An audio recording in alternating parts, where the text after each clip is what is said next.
ลืมหรือเปล่าแบนก็ลืมฮะเมื่อกี้ได้ลืมแหละ จะเอ๊ะคือใช้ส่งงามแท้หึออกไปนอกกันหล่ะไปนอกกันไปงานบ้างมากินนมได้สบายดีอืมจีกันได้บ่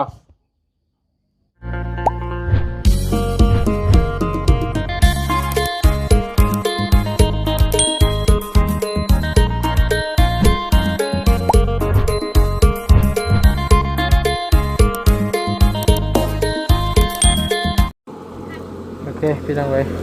โอ้ไข่เพิ่นกะห่อให้คักกะลีพี่น้องเลยเนาะ สั่งมาจากไอ้มงฟาร์มไก่พี่น้องเลยซื้อนุ่มซื้อมะเกี้ยงซื้อเนื้อหมูเนาะซื้อไข่30 ลูกกำลังจะมุ่งหน้าไปบ้านแม่น้องวิพี่น้องเลยเนาะในช่วงเช้าๆอากาศบ่ร้อนปานใดไปพี่น้องเดินทางไปทำกันเด้อ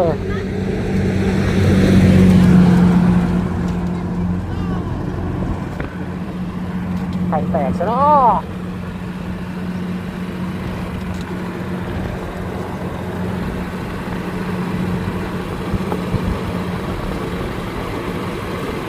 ต้นคุ้มประทานกันแตกเรียบร้อยแล้วนี่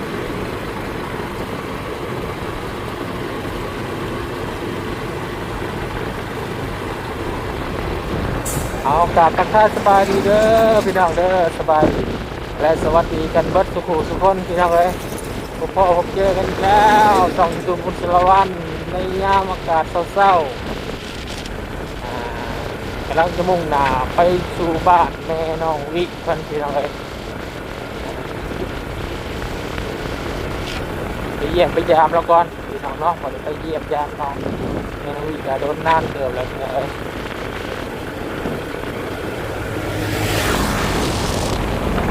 เรื่องของไฟแล้วแตกพี่น้องเลยมันทางมันอะไรครับเมียข้าเอ้ยเมียข้าผมบอกเซแตะมันมีแตะข่อยภาษา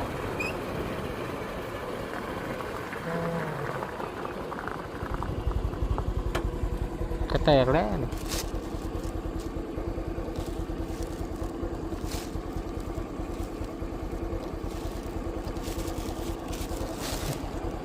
ถือเอากระดาษเป็นไงเนาะ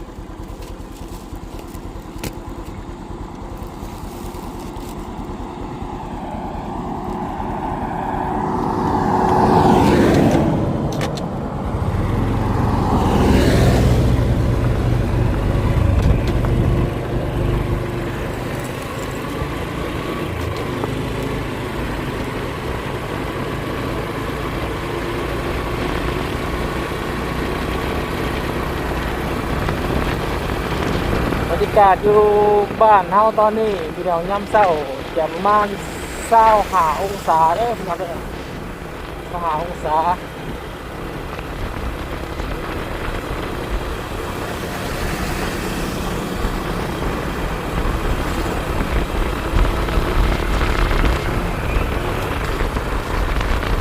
เอาของเดือนเมษาแล้วประมาณอาทิตย์หนึ่งก็แม่น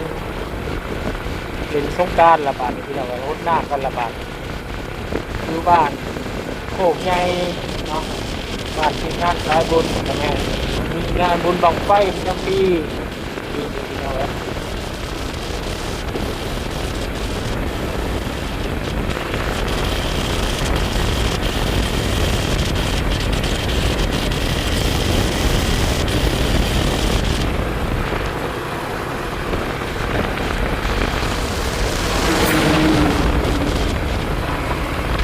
พี่น้องเดี๋ยวตัดภาพไปบ้านแม่น้องวีมันหมดแล้วเนาะทำลงทำล่างก่อนบาทเลยพี่น้อง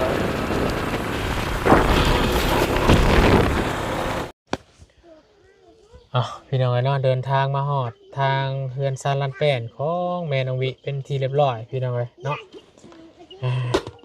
มากะเห็นทางปางองเนาะกำลัง ยืนถ่ายอยู่พี่น้องเลยโอ้ลูกๆล้านๆกันพี่น้องเลยเนาะนั่งเรียงกันใส่ล่าอยู่เห็นบาบุญมากอะดีใจย่างใหญ่พี่น้องเลยเต้นโดเต้นดองอยู่เนาะเอาก่อนเดินในพี่น้องเด้อขอกล่าวทักทายสบายดีพ่อแม่พี่น้องสบายดีหมู่เพื่อนกันเบิดสุขสุขคนสบายดีFCผู้ใหญ่ใจบุญเบิดทุกท่านเด้อยินดีต้อนรับเข้าสู่ช่อง YouTube ปาบุญสารวันอีกคือเก่าคือเดิมมื้อนี้พี่น้องเลยเนาะก่อนอื่นก็ต้องขอบคุณขอบคุณขอบคุณใจไปย่างแม่ทาวันหลัดเด้อแม่ทาวันหลัดอยู่ทางประเทศเดนมาร์กเนาะเป็นกับฝากคือเก่าพี่น้องเนาะในยูนกินเนาะมาให้ทางแม่นางวีเพิ่นวันที่15เดือนหน้าเนาะแม่เพิ่นจะลงมาเยี่ยมมายามเพิ่นก็สิพาแม่เพิ่นมาเยี่ยมมายามมาเล่นมาเที่ยวเนาะหรือว่ามาเยี่ยมยามทางแม่นางวีเพิ่นเนาะหรือว่าเคสต่างๆที่แม่เคยได้ช่วยเหลือหรือว่ามาเยี่ยมมายามท้องคณะครอบครัวบุญสารวัตรเนาะจะได้ก็ยินดีต้อนรับแม่คือเก่าเด้อเนาะดีใจแล้วก็รู้สึกเป็นเกียรติหลายที่แม่เพิ่นจะมาเยี่ยมมายามเนาะคนอยู่ประเทศเดนมาร์กก็ได้พี่น้องเลยเนาะนี่ที่ซื้อที่เสียงบนกับประเทศเดนมาร์กกันเลยเนาะ ไปพี่น้องเลยเนาะไปหาเมนูวีพันนับกันเนาะเป็นยังไงเนี่ยอยู่ดีไม่แห้งคือเก่าคือเดิมอยู่บ่บดกระไดพี่น้องเลยเนาะปังงองมาพี่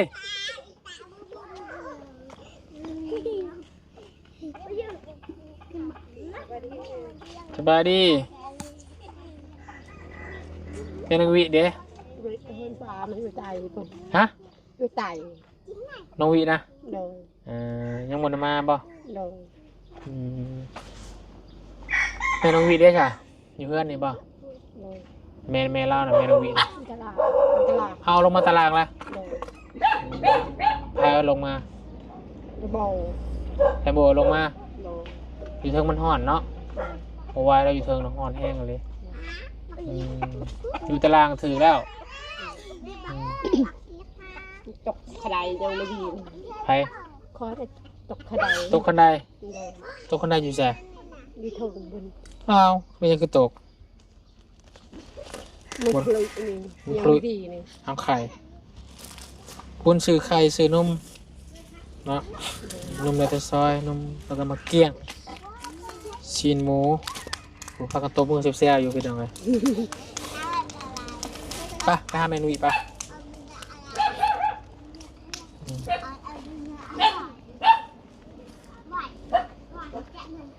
มือหนึ่งมือคือฝนสิตกเนาะ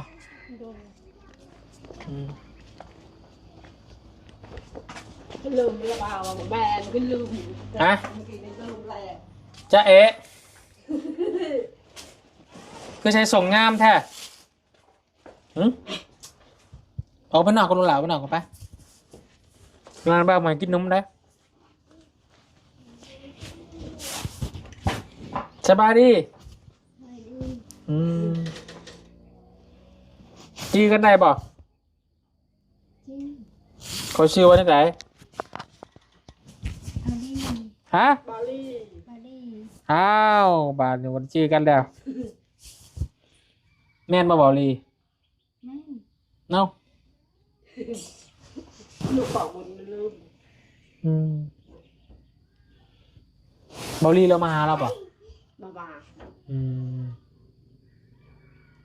แม่นมาบาลีบังคักบาลี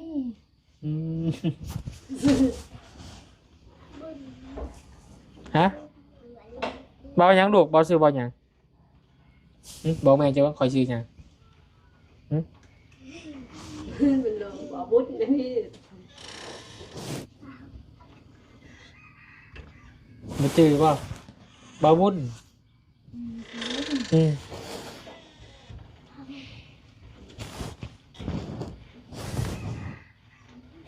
เอาลูกนังได้ปะเอาลูกนังได้ปะ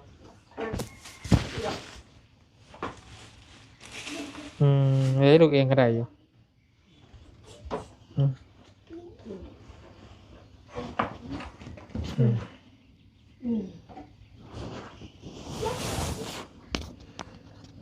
กินข้าวแล้ววะเนี่ยกินกับยังกินเต็มเมย์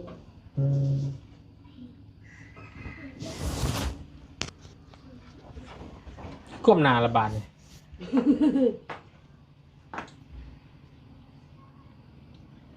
เรียกแก้เกี่ยงกับอันนะเขากินกับนมมาบาวุ้นซื้อชิ้นหมูมาให้เด้อชิ้นหมูแล้วก็มาเกี่ยงแล้วก็พักไปขั่วกินนี่ว่าไปขั่วกินเด้ออืม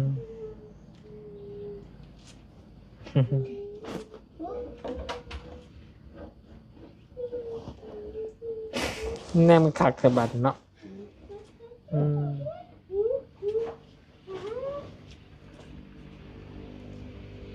มันอยู่ตารางมาฮอดมาได้เนาะนี่เนาะอยู่ตรงเพื่อนฮอด วันแกอาบน้ อืมเมทาวรัตน์เด้อซื้อมาให้เด้อยินบ่เมทาวรัตน์เพิ่นซื้อบักเกี้ยงซื้ออาหารการกินมาให้เจ้าซื้อไข่เด้ออืม ำโดย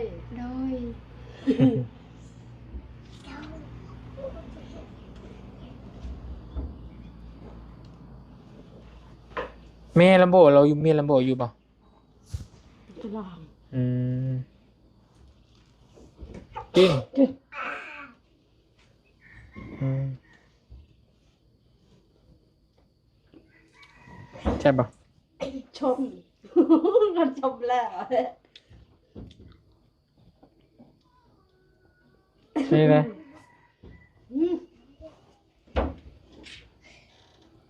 ใช่ป่ะ แค่ไปชม อืมอืม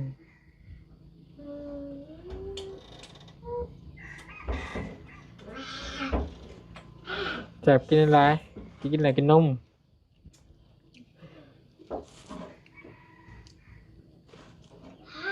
อืม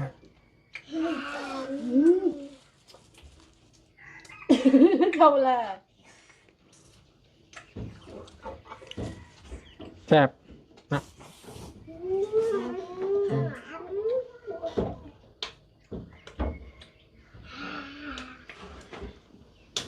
พอละยันเราเจ็บท้องกินนุ่ม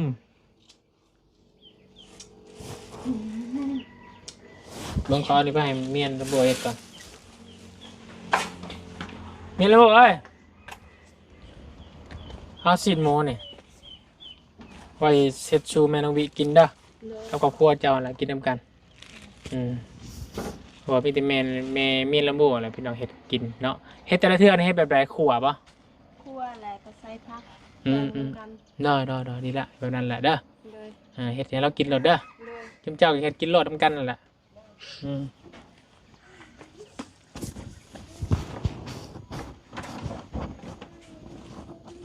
ปะงองบ่ได้เปลี่ยนผ้าห่มให้เราบ่เปลี่ยนผ้าห่มให้เรานี่เด้อมันกลิ่นเหนียวแล้วแห้งนะ ฉนอนนี่ อืม ผมจบแล้วผมนี่ฉนอนนี่ ไม่ต้องเอาไปตากไปแล้วแดดแห้งไปตากเด้อ เลย มันจังบ่อัพมันเข้ามานี่มันอัพเหนียว เลย อืม เข้ามาปะ หึหึ โอ้ยบ่าวบุญเนาะ กิน อืม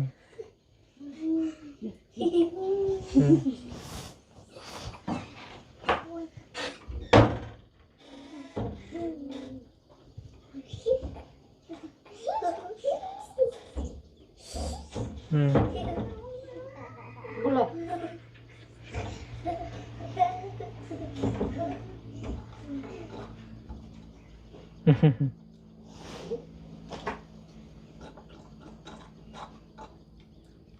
ส่วนไข่เนี่ยเอาไว้ตู้เย็นเด้อป่าเด้อไข่แล้วไว้ตู้เย็นแล้วก็ใบทอดเขากินแต่ละมื้อต้ม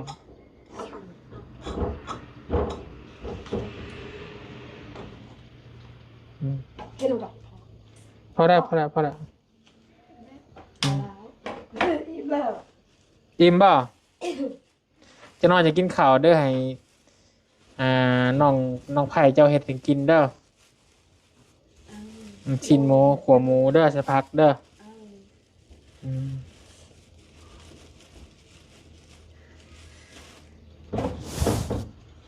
ขอบใจเมทวรัตน์เนี่ยไว้ยขอบใจเมทวรัตน์ไปสิ ก็ได้เอามือ กับใจ อ กับใจได้แม่ธวรัตน์เด้อ ขอบใจแม่จะไปรับเด้อ พี่ช่วยลูก เสื้อลูก อาหาร อาหาร ให้แม่ธวรัตน์ แม่จะไปรับ อยู่ดีมีแห้ง อยู่ดีมีแห้ง ความเจ็บจะได้ ความเจ็บอย่าได้ ความไข่จะมี ความใครยังมี หายอยู่มันคนยืนเด้อ ให้อยู่มันคนยืนเด้อ สาธุ สาธุ ลงบ่ อืมเอาบังเอาไข่เข่าตู้เย็นหน่อยปะเสียไปอยู่ว่าตู้เย็นกันนะอืม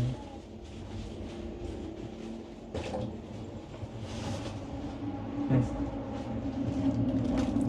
มบันยำก็อยากกระต้มให้เรากินเด้ออืม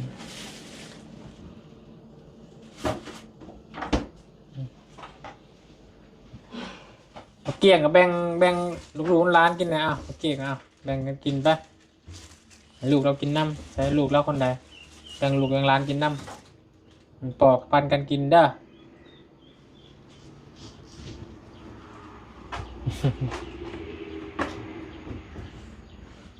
โอ้ยยังพอ บ่เมื่อยบ่แม่นองวิเมื่อยอยู่บ่เจ้าเมื่อยอยู่บ่ บ่เมื่อย อืม เออ ไปกินอยู่นอกบ่ลูกหลานไปมาสอนนะบ่าวได้ลูกเด้อ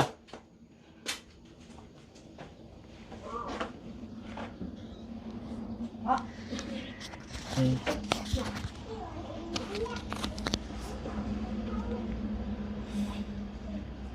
กินข้าวก็แซ่บอยู่บ่ แซ่บ อืมสิฮอดปีใหม่ลาวแหละลูกวิมาเยี่ยมอยู่บ่ น้องวิ มาหาอยู่บ่ มาหาอยู่ อืมชลาเนี่ยเราไปนอนอยู่กันป้าเนาะได้มาเล่นน้ำแม่อยู่บ่บ่ได้มา มาแม่นเดียวมามื้ออื่นมื้อนี้ก็ไปอีก อืม แต่ว่ามาจอบทุกมื้ออยู่บ่ บ่จบ โดนมาจอบเทื่อ ขึ้น อืมคือว่าเราก็เล็กน้อยพี่น้องเนาะที่จะให้ฉันเอาให้เราเฮ็ดซำใดถ้าเราใหญ่กว่านี้ยังว่ารู้จักความกว่านี้อยู่เล็กน้อยก็นั่งติดเล่น มีคนเล็กแน่มันไม่บอกเลยคนเล็กนี่ หึ นางวิมาเมื่อเลย บ่เบิ่งหยัง คนเล็กนี่ตกแต่เหือน บ่เบิ่งเจ้า โดน อืม ได้ละที่ปลายยังไม่ดีแต่นี่ อืมตกเขื่อนตกซ่านเจ้าก็เนาะเบิ่งดีกว่าตกขึ้นลงก็ได้ ยังไม่ดีเลย อืมเจ็บป่ะ เจ็บ อืม แห้งตก อุ้มก็บ่ได้ป่ะเนี่ยอุ้มนี่บ่ได้ป่ะเนาะ ไม่ได้มีแผลได้ อืม แผลทั้งนี้ก็มีแผล อืม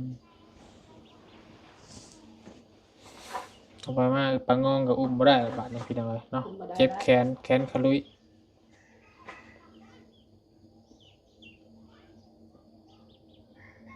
อืม อย่าเป่า อย่าเป่าก็มีมันแผลมันฉักก็มีมันฉักเลย อืม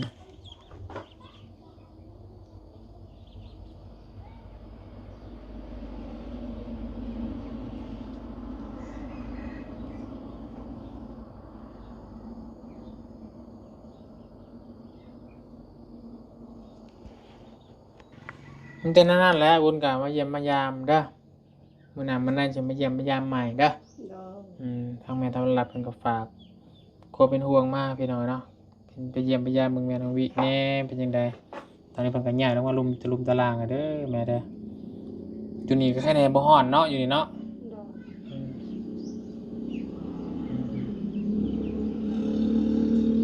ไปแม่เท่านั้นแหละเด้อวนไปเวียงทางอื่นก่อนเด้ออยู่ดีไม่แห้งเด้อแป้งอีกเด้อ อาจารย์บารี สบายดี ไปบ๊ายบาย บ๊ายบายแหละ อืม ป้าพี่น้องไอ้น้องคุณก็จะได้ขออนุญาตจบคลิปก่อนบาดนี้พี่น้องไอ้น้องแม่น้องแมงวีมันแบบพรมไอ้แดดแล้วพรมตากไงเด้อสักไงเด้อมันกลิ่นมันแห้งไปหน่อย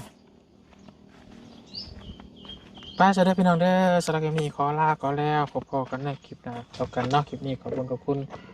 ขอบใจของพี่น้อง FC บัดสุขุมทุกคน ที่ให้เกียรติติดตามรับชมเป็นกำลังใจกับพวกคนสารวันตลอดมาเด้อเนาะสำหรับคลิปนี้บุญไปแล้วสบายดี